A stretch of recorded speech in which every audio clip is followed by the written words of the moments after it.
আর কতটা নরম দেখুন, একদম স্পঞ্জের মতো নরম, আর ভেতরটা দেখুন একদম জালি জালি। নমস্কার বন্ধুরা, লতিকা রান্নাঘরে আপনাদের সকলকে জানাই স্বাগতম। বন্ধুরা, আজ দুর্দান্ত স্বাদের একটা টিফিন নাস্তা রেসিপি বানিয়ে আপনাদের দেখাবো।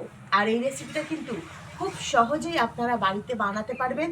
আর এই রেসিপিটা আমি ডিম আর চিনি দিয়ে বানাবো, দুর্দান্ত স্বাদের রেসিপি। তো আপনাদের প্রত্যেককে অনুরোধ রইল আজকের এই রেসিপিটি আপনারা প্রথম থেকে শেষ পর্যন্ত দেখুন।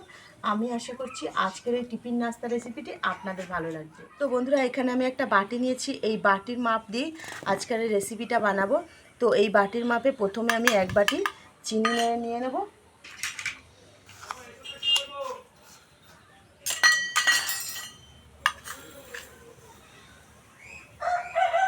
তো এক বাটি চিনি নিয়ে নিলাম আমি। আর এই চিনির মধ্যে দিয়ে দেবো আমি দুটো ডিম ফাটিয়ে।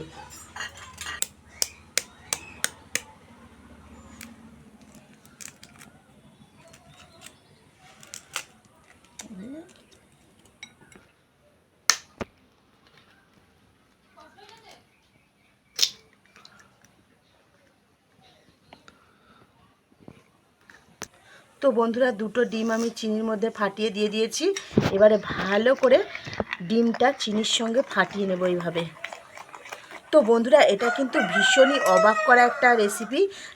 চিনির মধ্যে ডিম ফাটিয়ে যে এত সুন্দর একটা রেসিপি বানানো যায়, এটা কিন্তু একদম অবিশ্বাস্য। তো ভালো করে আমি ফাটিয়ে নিচ্ছি, আর এই রেসিপিটা খেতে কিন্তু দারুণ লাগবে। তো বন্ধুরা, ডিম আর চিনিটা আমি খানিকক্ষণ ফাটিয়ে নিয়েছি, এটা সাইডে এবার রেখে দিচ্ছি। তো বন্ধুরা, আমি আলাদা একটা পাত্র নিয়েছি, সেই পাত্রের মধ্যে এই একই বাটি মেপে এক বাটি সুজি নিচ্ছি। এক বাটি সুজি নিলাম, আর নিয়ে নেব এই বাটি মেপেই 1.5 বাটি ময়দা।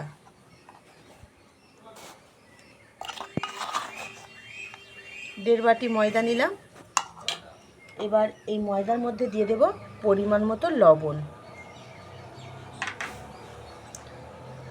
এবারে এই ফেটানো ডিম আর চিনির ব্যাটারটা আমি এই ময়দা আর সুজির মধ্যে দিয়ে দেব।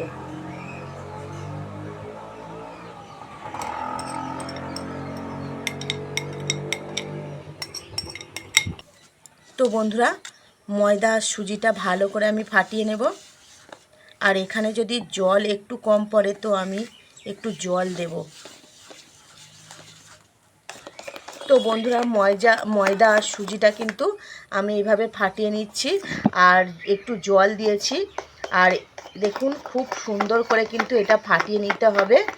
আর এই পর্যায়ে দিয়ে দিচ্ছি আমি একটু খাবার সোডা দিয়ে দিলাম, দিয়ে আবারও কিছুক্ষণ ভালো করে ফেটিয়ে নেব। তো বন্ধুরা, আমি খুব ভালোভাবে ব্যাটারটা ফাটিয়ে তৈরি করে নিয়েছি। এবারে 10 মিনিট মতো ঢাকা চাপা দিয়ে রেখে দেবো রেস্টে। তো বন্ধুরা, আমি উনুন জ্বেলে দিয়েছি আর বসিয়ে দিচ্ছি কড়া।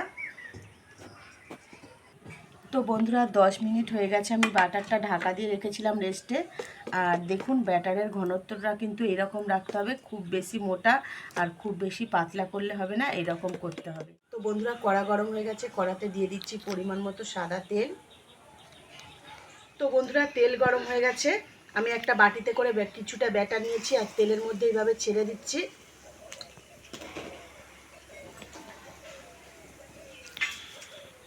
তো বন্ধুরা, দেখুন কত সুন্দর ফুলে উঠছে, তেলের মধ্যে কিন্তু ভেসে গেছে।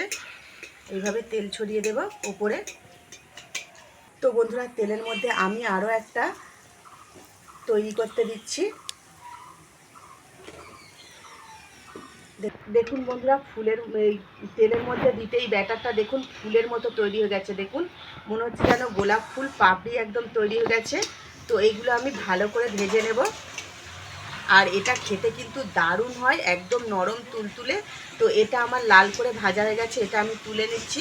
দেখুন বন্ধুরা, কতটা সুন্দর হয়েছে, একদম নরম। তো এইভাবে আমি সব কটা কিন্তু ভেজে নেব। তো বন্ধুরা, শুধু আপনারা দেখুন কত সুন্দর ফুলের মতো তৈরি হচ্ছে। দেখুন, একদম ফুলের মতো বেরিয়ে আসছে। দেখুন আপনারা, দেখুন প্রত্যেক কটা দেখুন ফুলের মতো তৈরি হয়ে যাচ্ছে তেলের মধ্যে দিতেই।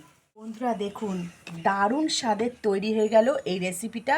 আর খেতে কিন্তু দারুণ লাগবে। বন্ধুরা আপনারা জলখাবারে এই টিফিনটা বানাবেন, আপনাদের দেখবেন দারুণ লাগবে। একবার খেলেই কিন্তু বারবার খেতে ইচ্ছা হবে। তো বন্ধুরা দেখুন কতটা সুন্দর দেখতে হয়েছে, দেখুন প্রত্যেক কটা ফুলের মতো দেখতে হয়েছে।